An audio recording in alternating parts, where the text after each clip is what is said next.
Hello everyone, welcome to the workshop on Introduction to Supervised Classification as a part of Kaggle's 30 Days of ML Challenge. My name is Vijay Bharati and I'm one of the community leads in TensorFlow user group, and this is my handle. So this workshop is for the beginners who just want to start their journey in machine learning. Let's see the agenda. We will start with what is supervised classification. Then we will see few classifications algorithms and how it works, especially KNN, SVM, decision tree. Then we will see how to measure the performance of the model with the different model metrics.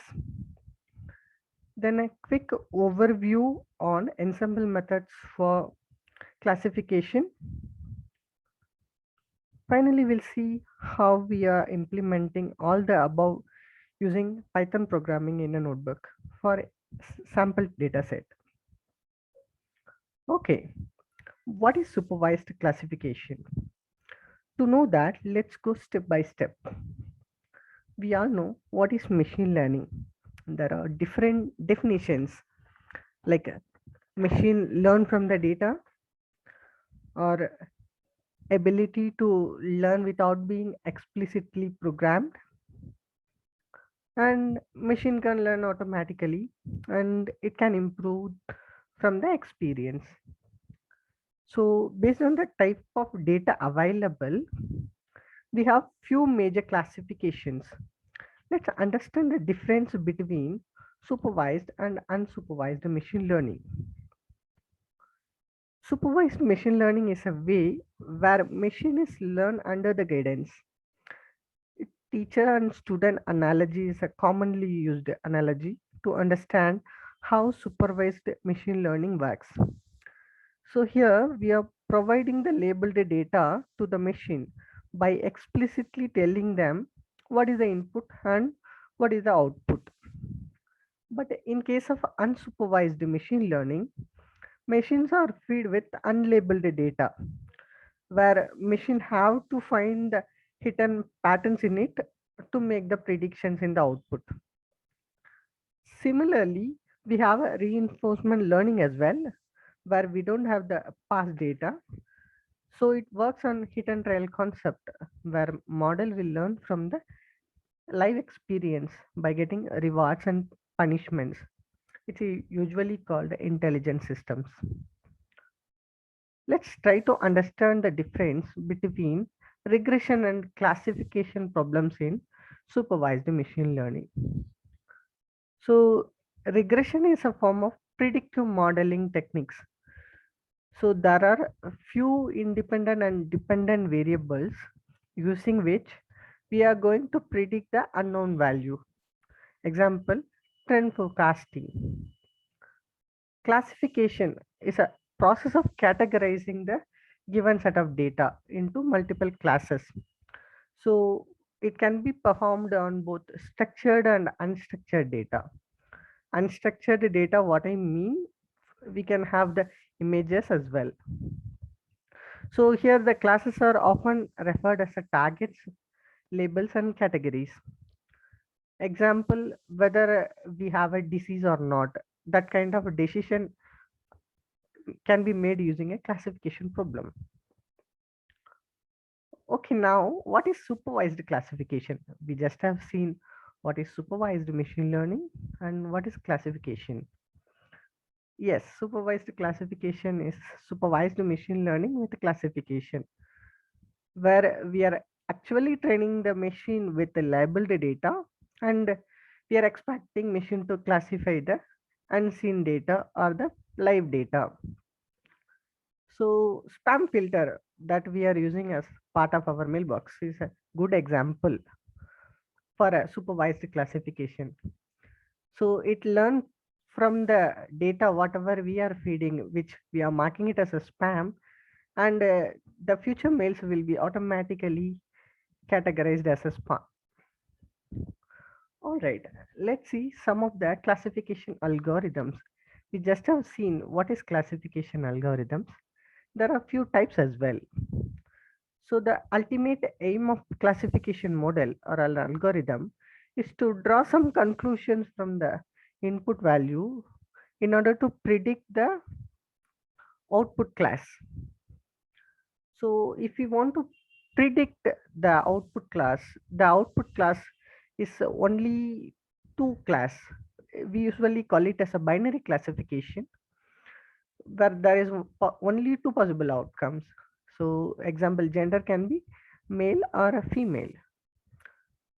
Similarly, if we want to predict the output, which can be of more than two classes, then that is called multi-class classification.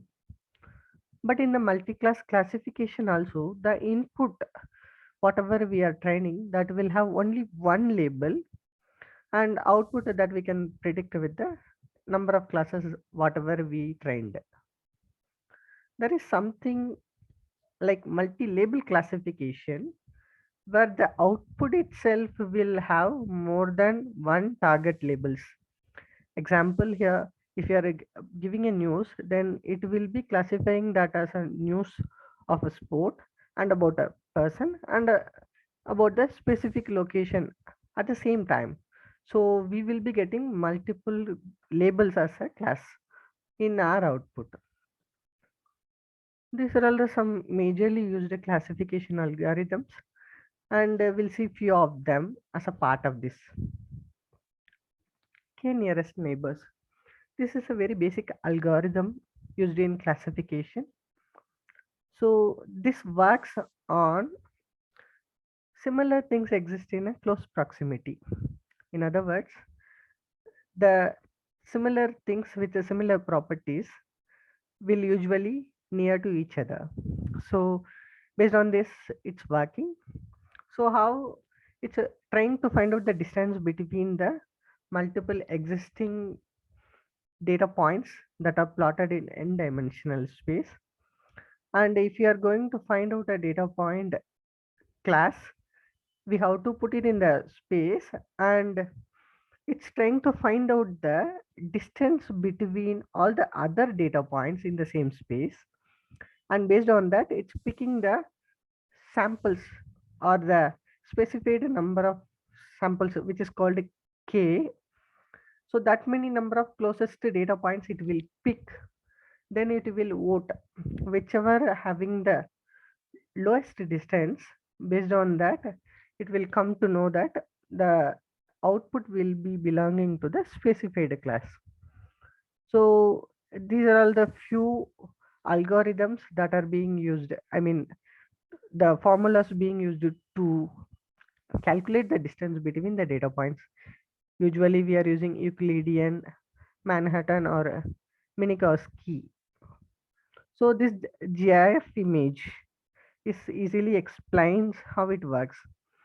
So we are going to find out the top 5 neighbors of the unseen point, which is black. So and we are trying to find out how many nearest neighbors. So we have 3 green color neighbors and 2 brown colors. So ideally the black color unseen point belonging to the green color category. This is how it will work. Support vector machine. This is another majorly used classification algorithm. So here we plot each data in an n-dimensional space, and each feature will be given as a coordinates like x, y, z. And how SVM works, it actually draw a hyperplane or the line to segregate the different classes. So if you see this top diagram, there are different type of data points, blue as well as the brown, and we are drawing a line or a plane in between both. Either of the sides support vectors are there. This is called support vectors, and this is called hyperplanes. And this will be separating both in such a way that all the future data points, whichever is we are going to find, will be either of this side. Based on that, the conclusion will be derived. So now let's see how they are plotting this hyperplane or line. There is something called SVM kernel. So in case if it is a just a two feature or a two-dimensional space, it's easy for us to draw the line by segregating both the data points.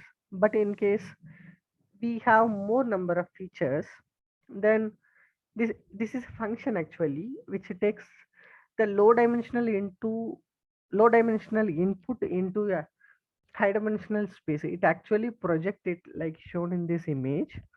Then it will be logically separating it by drawing a plane. So in the below image, we can see like in the three-dimensional space, it's actually plotting as a hyperbola, and it's creating a plane. In the top view, we actually able to see it as a circular image. So similarly, it will plot it. So it actually does a complex data transformations to find out the process to separate the data. There are different types of kernels available. We have linear kernel, RBF kernel, polynomial kernel, like that. Those are most commonly used. Let's see another algorithm, decision tree. This is again a commonly used algorithm to classify the class. So in decision tree, the data is continuously splitted according to the certain parameters. It's a tree structured classifier. It's actually having root node, internal node. So root node is actually the node which is a dominating feature. Then we have the internal nodes, which are again the features of the data structure. Then we have the branches to represent the decision rules. Finally, the leaves, each leaves will be the outcome. So how it's selecting the attributes to find out the node? There is a method which is called ASM, attribute selection method, in such a way that it's trying to find which feature have to be in root node and which has to be in sub nodes. And in order to optimize, there are few parameters also. We have information gain. So information gain is nothing but the measure of change in the entropy. Whenever we are segregating the data set based on an attribute, we have to calculate the entropy, and in such a way we can see the information gain. Then we have Gini index. So this is to measure the impurity or a purity while creating a decision tree based on this algorithm. Usually we will check the Gini index should be very low as possible. Then pruning also is another technique often being used to remove the unnecessary nodes. So during feature engineering, if we find that some of the features are not necessary, then we may need to remove that as well. All right. So these are all some of the algorithms. We have few more as well. So using these algorithms, we can teach the machines and we can create a model. Now let's see how to measure the model performance. There are few model metrics available to measure the model performance. So what is model metrics? So model metrics are used to understand the performance of the model. It's nothing but how accurately it's predicting, and that it's trying to give us the confidence on our model. So what are all those? If you see here, usually we are using confusion matrix, and other than that, there are few parameters like accuracy, precision, recall, F1 score, ROC curve, and area under that curve, then cap curve. Those are a few metrics we are using as a part of our model evaluation. Let's see some of that. Confusion matrix. So confusion matrix is actually a table which actually used to describe the performance of the classification model on a set of test data. So during our evaluation of model, usually we have trained data and then we will feed the test data. And for a given test data, we will see how many false positives and how many false negatives. If you see here, this is how the confusion matrix looks like. True positives and true negatives are those which are correctly predicted on a test data, but false positives and false negatives, again, those are wrongly predicted on test data on a trained model. So using these values, we will be getting the other matrices, which will be helpful for us to identify how our model performs. So some main matrices are accuracy, precision, recall, and F1 score. So these are all again calculated using those values: true positives, true negatives, false positives, and false negatives. So accuracy is for overall performance of the model. Precision is to know how accurately it's predicting the positive.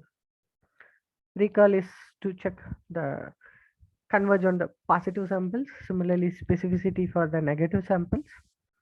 F1 score is for unbalanced class. Usually, we will not have the data set as a balanced one. So, for an unbalanced data sets, we will be having that. So, ideally, we should have the values of all these metrics as maximum as possible, so that we will know our model is working in a better way.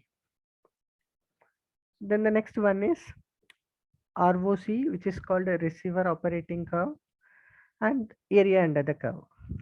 So what is this ROC means? It's a curve which is plotted between true positive rate and false positive rate, and this will be help to show us the sensitivity of the classifier and the area under the curve.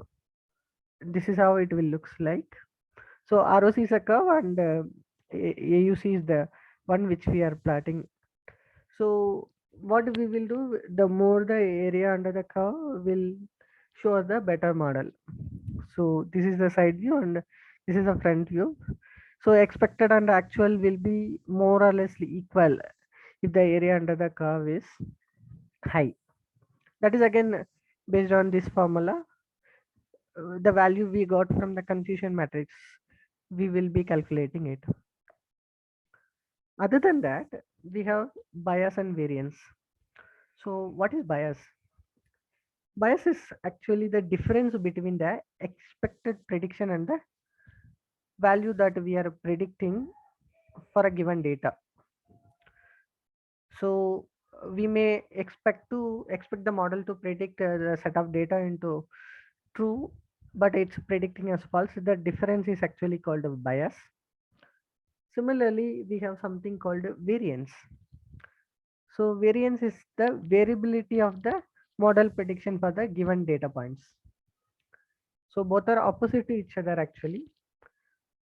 And how? So bias as well as variance both are affecting the model performance, but there should be a trade-off between both. Let's see how it has to be. If the model is very simple, then we'll get a high bias, but the model is more complex means then we will get a high variance. That's how usually it's like.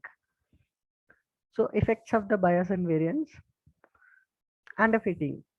So how to know my model is underfitting?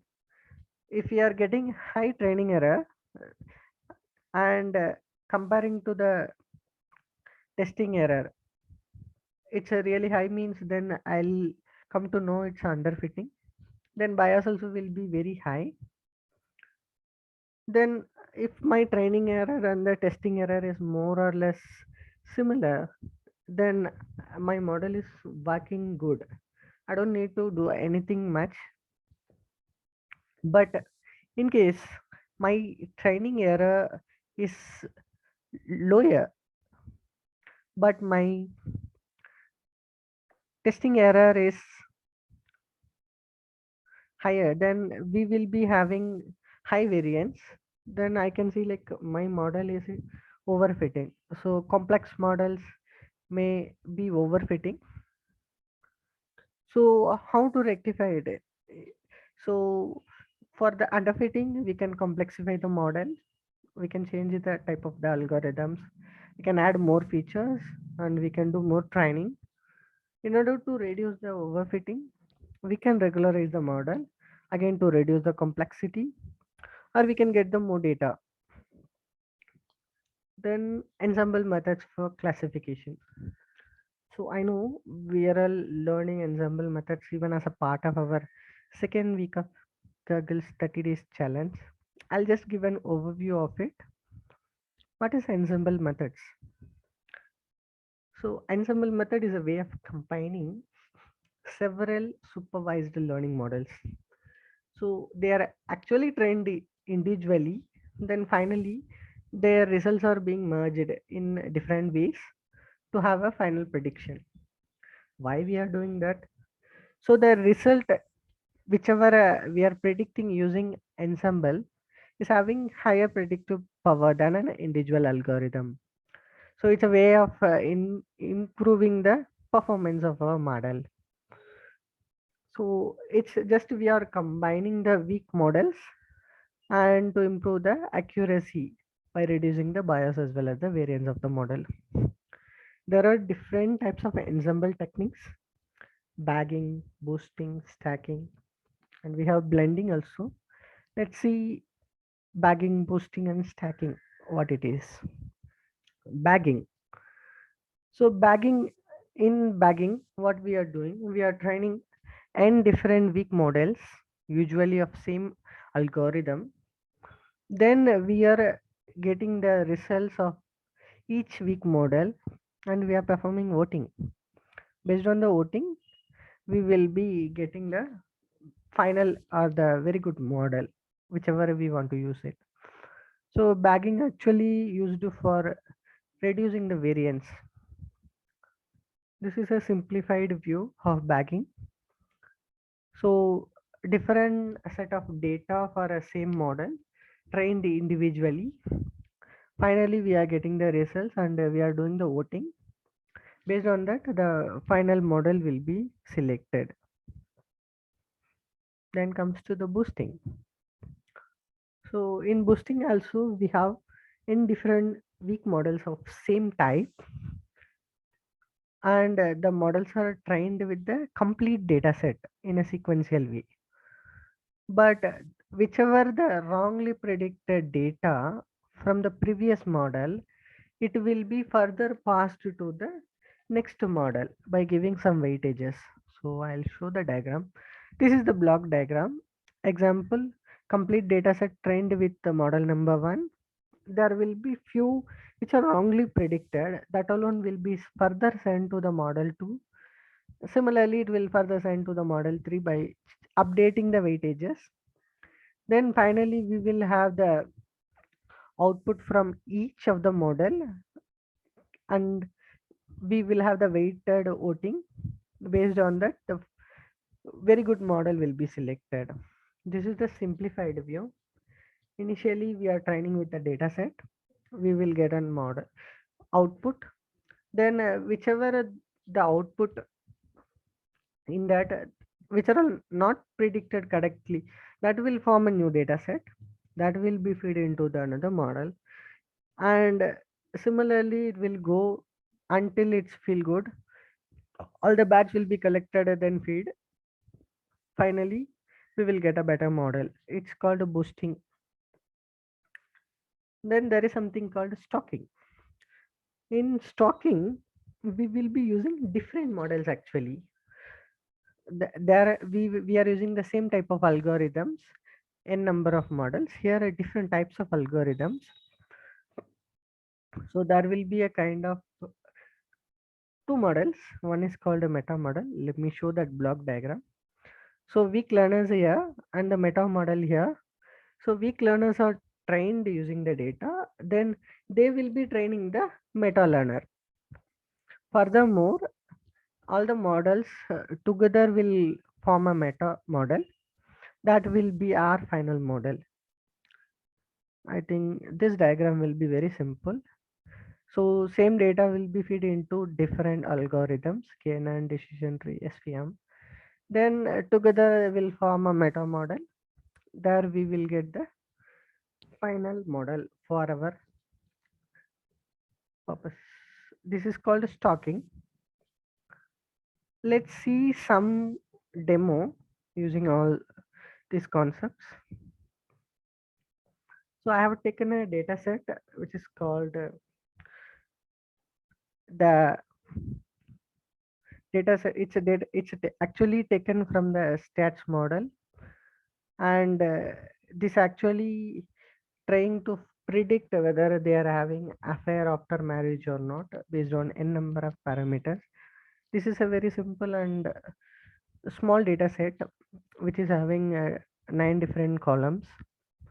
So these are all those columns. The aim is based on this data, we will be predicting that whether they will be having some affair after their marriage or not based on these values.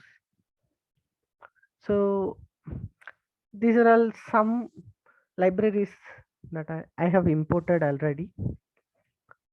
So NumPy and Pandas for data manipulation, Matplotlib and Seaborn for plotting the graphs. Then I'm using scikit-learn models and stats models from where I'm importing the data. Here I'm converting the data to a pandas data frame.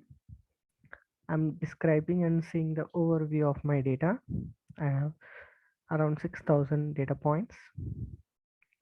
Then I'm converting that affairs. So here affairs is the one which I have to predict actually. So it's actually having some floating values. So I'm going to predict it as a 0 or 1. So I'm converting it. After that, we are using a getTummies method to do the one hot encoding for the occupations. It's almost clean the data. We don't need to do much. And then I'm splitting the splitting the data into two, one for training and one for testing using 80/20. First, I'm just inputting or fitting the data to a KNN model. So after that, I'm doing the testing as well. So this is the output of the prediction. I can see the difference between the train and the testing is really more or high.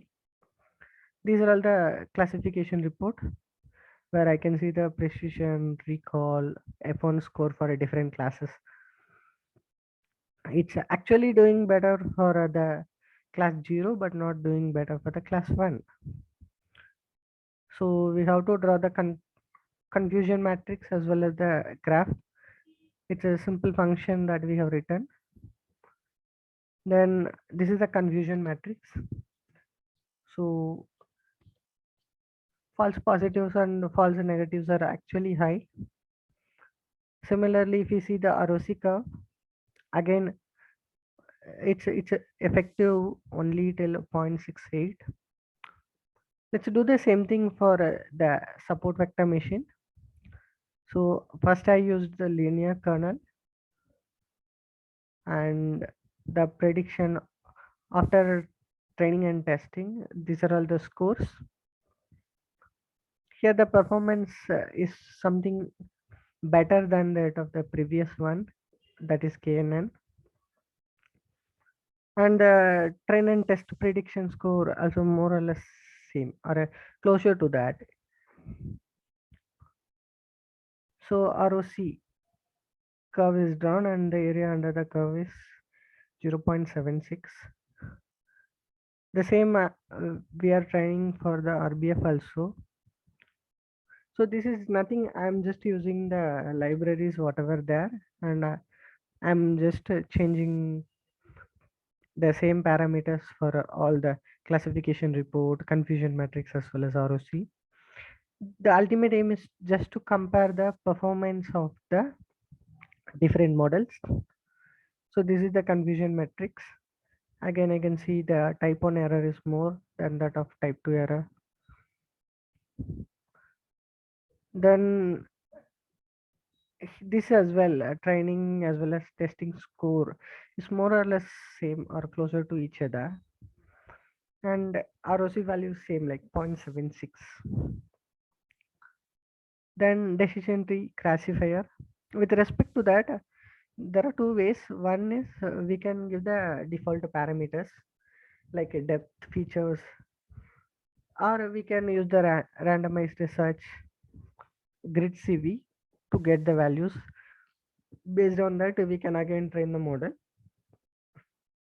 That's it. That's how I trained, and this is the confusion matrix. Prediction scores are here. The accuracy is 0.72, and the ROC AUC value also 0.73. This is somewhat lower than that of above. Then let's see some bagging and boosting also. So I tried random forest. Random forest parameters again using the grid CV. Using that we are training, then we are doing testing. This is also giving accuracy of 0.72 only. Same confusion matrix, but here the deviation is really high, higher than that of the previous two. I mean the training as well as the testing values. The area whatever we got is 0.75. Then with respect to the gradient boosting, so we are just importing the value, importing the libraries, and we are giving the inputs to the values, then we are executing it based on the parameters. The performance will vary, or based on the features whatever we are giving, the performance might vary, and more we are training, the performance again will be varying. The same confusion matrix, and the ROC curve drawn, and AOC value is 0.76. So with this we will conclude that the SVM is working better for this data set. This is a small data set which is having around 11 columns. Similarly, this is just a beginner level. I'm just giving an overview. We can do the feature engineering further to improve the model performance. So I think that's all about from my side. So thank you all for listening to this session, and thank you so much for Kaggle team as well as the Google ML ecosystem for this opportunity. If you have any questions related to this session, we will be having a Discord channel room. You can always post this, and I'll be replying to your queries. That's all. Have a happy learning. Thank you all. Bye.